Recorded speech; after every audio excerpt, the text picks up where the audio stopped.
Next মাসে turning 28। 28 বছর বয়স, কম না। আমি খুবই স্বাধীন চেতা স্বভাবের মানুষ, কারো উপদেশ তেমন কিছু কোনোদিন শুনি নাই। নিজের যেটা ভালো মনে হয়েছে ওটাই করছি। অনেক ভুল করছি, অনেক ঠিক করছি, but if I look back, তাহলে যে ভুলগুলো করছি সেটা আমি বুঝতে পারি। কিন্তু কিছু করার নাই, যে সময় যায় তার ফিরে আসে না।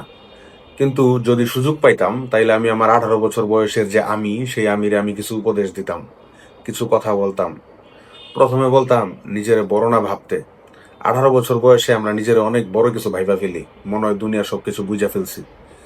কেউ কোনো কিছু বললে ওইটার মনে হয় জ্ঞান দিতাস। বাস্তবতা হচ্ছে যে তুমি আসলে কিছুই বুঝো নাই। কিন্তু এটা তুমি 18 বছর বয়সে বুঝতে পারবা না, আমিও বুঝতাম না। আমারও মনে হইতো আমার মতো বুঝদার দুনিয়া তার এক ঠাও নাই। কিন্তু 28-এর কাছাকাছি আইসা এখন বুঝতে পারতেছি যে 18-তে আসলে আমি কিছুই বুঝতাম না। তাই বলে এখন কি আমি সব বুঝি? না, আমি এখনো সব বুঝি না। এখন আমি মানি যে বয়স বাড়ার সাথে সাথে কিছু জিনিস মানুষ বুঝে। আজ থেকে 10 বছর পরে হয়তো আমি কিছু জানতে বা বুঝতে পারবো জীবন সম্পর্কে, যেটা আমি এখন বুঝতেছি না। তাই আমার একটা উপদেশ, যে সবকিছু জানি বা বুঝি এরকম ভাবার 18 বছর বয়সে কোনো কারণ নাই। সেকেন্ডলি, জীবনে কনফিউজ থাইকো না, ক্লিয়ার গোল থাকা উচিত। আমার মতো কনফিউশনে থাকলে বেশিরভাগ মানুষই ধরা খায়। তোমার যেটা ভাল লাগে, ক্রিয়েটিভিটি এক্সপ্লোর করো, নিজের ক্যারিয়ার নিয়ে ভাবো, ওই অনুযায়ী প্ল্যান করো। আমার মতো যখন যা হবে দেখা যাবে, গো উইথ দ্য ফ্লো, এরকম অপরিকল্পিত কাজ করো না। নিজের যা পছন্দ ওটার পিছনে এফোর্ট দাও, ভালো কিছু করবা। থার্ডলি, রিলেশনশিপে যাইও না। Don't get into relationships. এই বয়সে সম্পর্ক ম্যাক্সিমামই টিকে না, কিন্তু এনার্জি এবং সময় প্রচুর পরিমাণে ক্ষয় হয়। কিন্তু যে পরিমাণে প্যারা যায়, দিন শেষে ক্যারিয়ারও হয় না, সম্পর্কও টিকে না।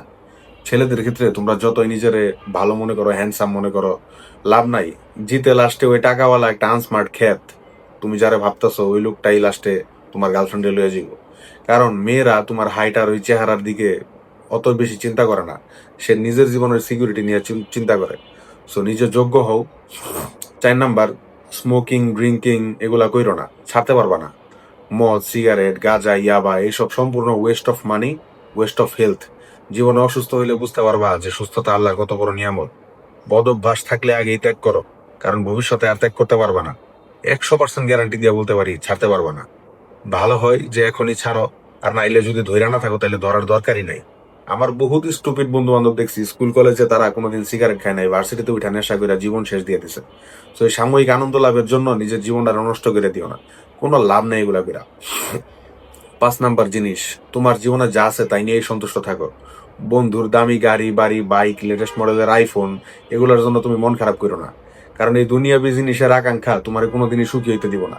সবসময় মনে হইব যে এইটা নাই, ওইটা নাই, এই জিনিসের অভাব, ওই জিনিসের অভাব। স্যাটিসফাইড আর কোনো কিছুই নিয়ে হইতে পারবা না তুমি। কারণ মনের যে অভাব রোগ, এই অভাব রোগের যে ওষুধ, এটা আমি ডাক্তার হয়ে বলতেছে আমাদের কাছেও নাই। তাই অল্পতেই সুখী হও, তাইলেই ভালো থাকতে পারবা। 6 নাম্বার জিনিস, নিজের ব্যক্তিত্ব সবসময় ধরে রাখবা। নিজের পার্সোনালিটি, নিজের ক্যারেক্টার খুব গুরুত্বপূর্ণ। কখনো কারো সামনে ছোট হইবা না, সম্মান নিয়ে চলবা। কষ্ট হইলেও কারো কাছে হাত পাতার দরকার নাই, না খাইয়া থাকবা। যত চাওয়া পাওয়া আল্লাহর কাছে নামাজে চাইবা, আল্লাহর কাছে শুক্রিয়া করবা পাইলে, আর না পাইলে ধৈর্য ধরবা। মনে রাখবা, দুনিয়া হইল পরীক্ষা ক্ষেত্র, আর এই পরীক্ষায় পাশ করলে পরকালের জীবন সুন্দর। দুনিয়ার মুহে পইরো না, এই দুনিয়ার সবই নকল।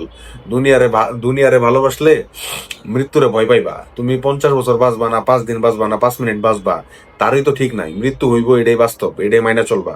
অন্যের ক্ষতি করবা না, কেউ তোমার ক্ষতি করলে তার সাথে সুবিচার করবা। ক্ষমতা থাকলেই প্রতিশোধ নিবা না, ক্ষমতা যতই থাক জুলুম করবা না। 7 নাম্বার, নিজের বাবা মায়ের সম্মান করবা।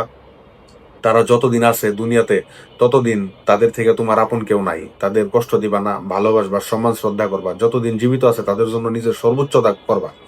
তাদের সেবা করলে ইহকাল পরকাল দুইটাই পাইবা। তাদের সাথে বিরোধ থাকলে তুমি ওইটা কথা কইয়া সর্ট আউট করে নিবা, ভালোবাসা দিয়া বুঝাইবা, অসম্মান করবা না। 8 নাম্বার, বিশ্বরে অবলা প্রাণীর প্রতি দয়াশীল থাকবা। জীবনে রাস্তার কুত্তা, বিলাই, পাখিরা অকারণে মারবা না, কষ্ট দিবা না। সবারই রিজিকের মালিক আল্লাহ, তোমার মতো তাদের রিজিক আল্লাহ নির্ধারিত করে রাখছে। তোমার যদি সুযোগ হয়, তোমার উসিলায় তাদেরকে একটু খাওন দিবা, পানি দিবা, অকারণে কষ্ট দিবা না। আরো অনেক কিছু পয়েন্ট হয়তো আমার বলার ছিল, বাট এখন বলতে ইচ্ছা করতেছে না, বা আরেকদিন হয়তো বলবো। আপাতত নিজের জীবনে 18 বছর বয়সে নিজেরা পাইলে আমি এতটুকুই বলতাম।